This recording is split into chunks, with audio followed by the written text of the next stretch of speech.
The Mario Kart series has had its ups, downs, sidewayses, and all other of the spherical directions, and even four-dimensional, I'm sure. But we are not to talk about the rest of them. Today we talk about only one, Mario Kart 8. The game that essentially set the precedent for the future of racing games as a whole 10 years ago.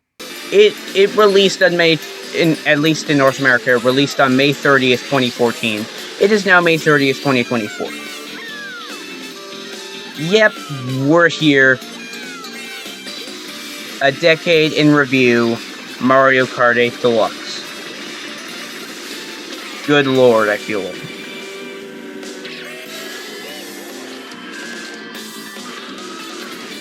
Good morning, good afternoon, good evening, and of course, good night, ladies and gentlemen. Welcome back to another video. I'm your host, The Gaming Kart, and this is a decade in review of the game that started off my channel. Technically not, it's the can't speak. It's the original, I give up. It's the original version of the game that I'm playing right now. Mario Kart 8.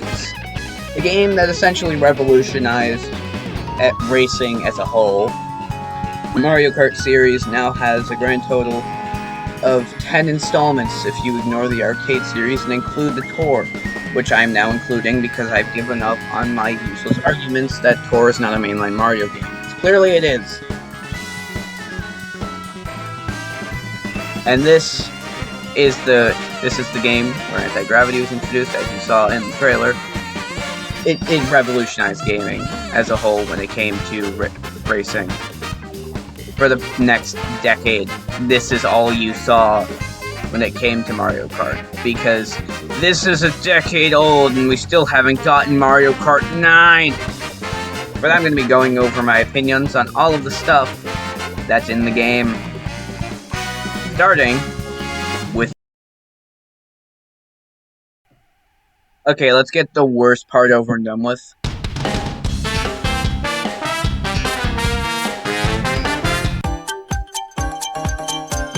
This is the only good one. What's that? This isn't even a racing thing. This belongs in Splatoon, as does the name.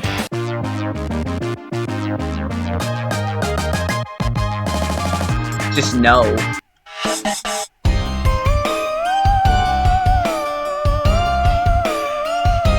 This is a good one. This is not a good one.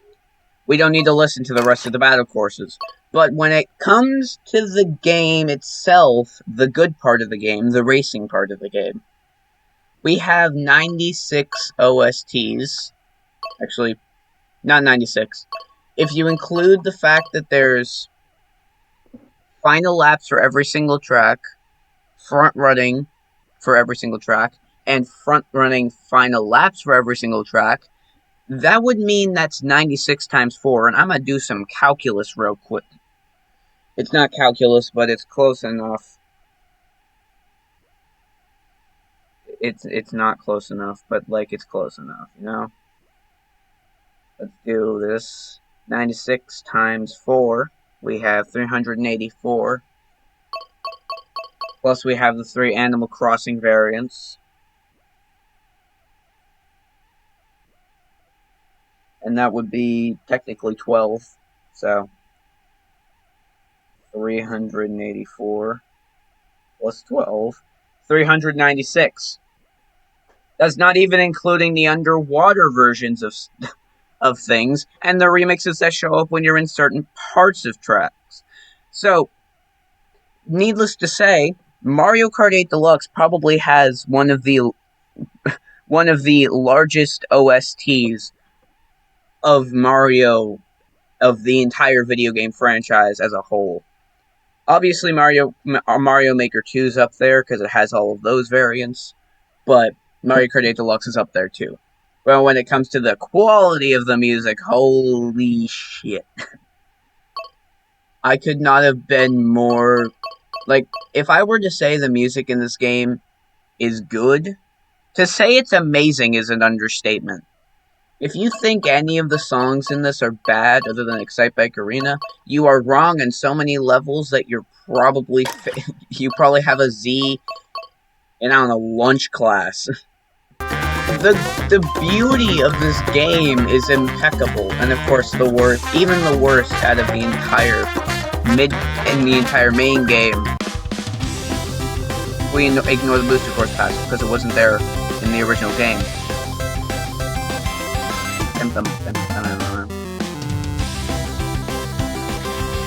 Even this is good. I hate Excite Bike Arena, but I have to admit that the music hits. It's when you mix chiptune and rock music, and it works so damn well. You can't not like the music in this game. That's my point. The customization of this game is impeccable. Good sweet Lord Almighty. Have I never seen a game... Actually, I have, but... I give up on speaking. I have barely ever seen a game, especially I've never seen a racing game, this customizable in my life. Mario Kart 7 couldn't match up to this. First of all, the characters, the amount of them. Mario, Luigi, Peach, Daisy, Rosalina, Tanuki Mario, Cat Peach, Birdo, Petey Piranha, King Boo, Toadette, Lakitu, Shy Guy, Koopa Troopa. Shy Guy has 9 different colors. Toad, Yoshi has 9 different colors. Baby Mario, Baby Luigi, Baby Peach, Baby Daisy, Baby Rosalina, Metal Mario, Pink Gold Peach, Wiggler, Kamek, Dry Bowser, Bowser Jr., Dry Bones, Bowser, Donkey Kong, Waluigi, Wario, all of the Koopalings, Peachette, Pauline, Funky Kong, Diddy Kong, Link, which has 2 variants, Isabelle, who exists. I don't like Isabelle. And Villager, which has 2 variants, and Inkling, who has 2 variants. Not to mention, the Miis you can make are almost of infinite proportions. And that's not even that's just the characters. If we ignore that, there is Mii suits that you can buy. You can buy amiibos to get Mii suits. You can just buy the Booster Course Pass to get Mii suits. You can play the game to get Mii suits. You can Mii suit the entire game. My personal favorite is the Toadette outfit, if you didn't know. But even then, that's not even including the kart customizations. The Standard Kart, the Pipe Frame, Mach 8, Steel Driver, Cat Cruiser, Circus Special, Tri-Speeder, Badwagon, Prancer, Biddy Buggy, Landship, Sneaker, Sports Coupe, GLA. 3 GLA variants, W25 Silver Arrow, 300 SL Roadster, Blue Falcon, Tanuki Kart, B-Dasher, Streetle, P-Wing, Koopa Clown. And that's just the karts. Standard Bike, Comet, Sport Bike, the Duke, Flame Rider, Varmint, Mr. Scooty, Jet Bike, Yoshi Bike, Master Cycle Zero, City Tripper, and that's just the bikes.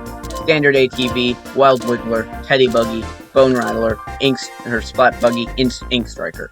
And the Gold Kart, which I haven't unlocked for some reason. That is the karts. Now let's go through the tires. Standard, Monster, Roller, Slim, Slip, Metal, Button, Off-Road, Sponge, Wood, Cushion, Blue Standard, Hot Monster, Azure Roller, Crimson Slim, Cyber Slick, Retro Off-Road, Gold Tires, GLA Tires, Triforce Tires, Ancient Tires, Leaf Tires. That's just the tires. It makes me tired saying that. Now let's look at the gliders. Super Glider, Cloud Glider, Wario Wing, Waddle Wing, Peach Parasol, Parachute, Parafoil, Flower Glider, Bowser Kite, Flame Glider, MKTV Parafoil, Gold Glider, Hylian Kite, Paraglider, and Paper Glider. That is the customization in this game. There is nothing that can match it ever in human history. Except for a few exceptions, because, you know, they were made to be customized. Karting is never made to be customizable because there's metas that can happen. This is what happens when you give players freedom. But, listen. The customization in this game is perfection. It is perfect. The only thing I see wrong is there's no Bowser.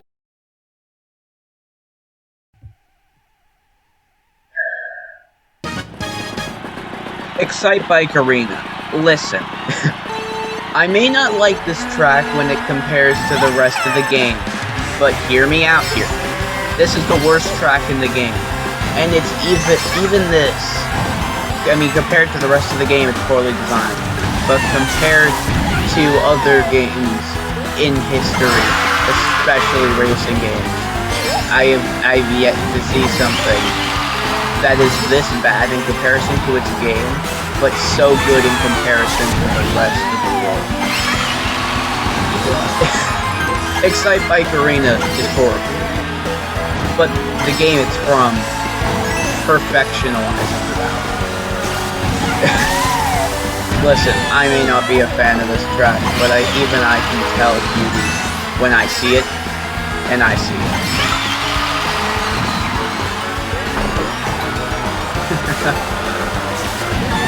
The track design in this game is almost perfection. The only thing they were missing is a few tracks, but that's like... that's my opinion, because they literally added an extra 48 in Mario Kart 8 Deluxe. We're talking about Mario Kart 8. I think the only thing they were missing in the original game is, you know, just a few more Mii suits, and also a better console it was made on, because we all know how much the Wii U sucks. That's why I don't have one. It sucks. But when it comes to the game that this is on, when it comes to the games that the Wii U had, honestly, most of them weren't that bad. They were just on a bad console. But, yeah, the track design, I would have shown a better one, but I had to show off the fact that even Excite Bike Arena deserves some respect. Especially after what I did to it in the 96 track ranking. Even this deserves respect. For the gloriousness that is the game. In a whole. The entire game's track design is perfection. Even on the Wii U. Which, honestly, that half pains me and half doesn't pain me to say.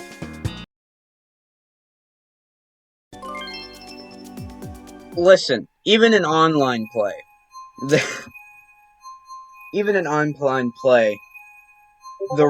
game is awesome.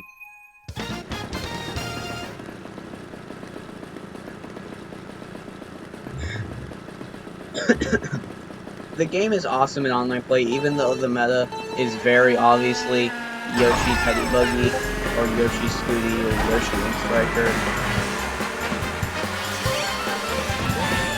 And especially in the fact that 150cc has become even rarer. Especially in that standpoint. The online play standard of the game is perfect. Even though sometimes you just get cyberbullied for existing.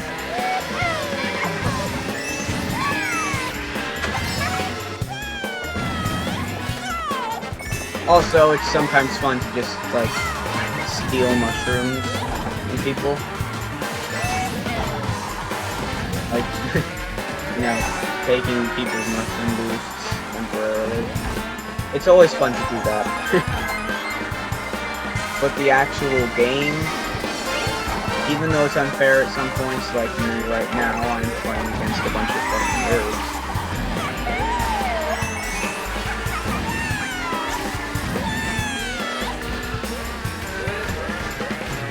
That is not ideal, don't do that. I'm in second to last place already. I'm a faster masher. Alright, I'm a faster masher. Just admit it. There is someone with a star. That always pisses me off.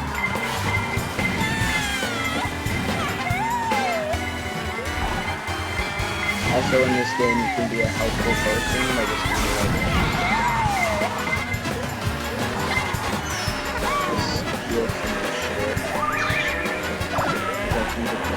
think I stole first super horn. Womp. Absolute womp, dude. Please, somebody blew him. Yeah. I'm just gonna let this play out because it's fun. Improving on fun play is an entertaining thing.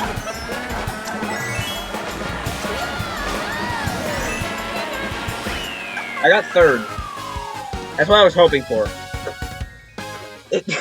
That's basically that. Right? You know? Online play is so enjoyable despite it being so boring sometimes. Oh boy, the downloadable content. I'm playing another DLC track for this. I probably should have played like one of the original 32 tracks when I was exploring track design, but like Excite by Garena deserves respect, you know? Wario's Gold Mine definitely stacks up for what the DLC in the game was supposed to be, and that's what it was. Given that this is a DLC track. Or in the original game it was a DLC track, it's not in this one. It really shouldn't have, it really should have been, because this could have been a perfect track. And it could hop over the boost panel by accident again. Keep doing that. Ow. I'm on my knees playing Wario's Gold Mine, and then I fall down. Is this what I get for liking this game? Ow, that hurt my hamstrings.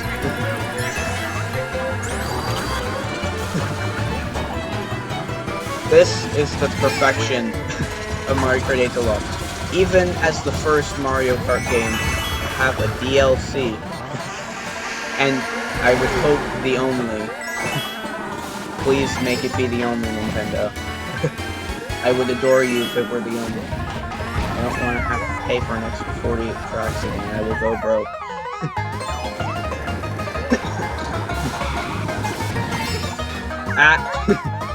Okay, I suck at this game. I'm just kidding. Wario's Gold Mine fits the DLC so well as a representation of what the DLC was meant to be and what it was. It was meant to be a money grab by Nintendo because their game was failing. And trust me, it grabbed the attention of even people who hated Mario Kart 8. For example, I was 4 years old when this I was a month before turning 4 years old when this released.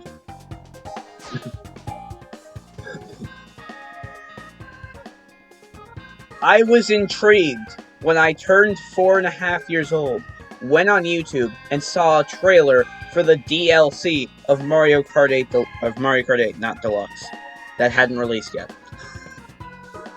Even I was interested in getting it. I didn't get it because, you know, reasons, but trust me, the Wii U was failing when the DLC came out.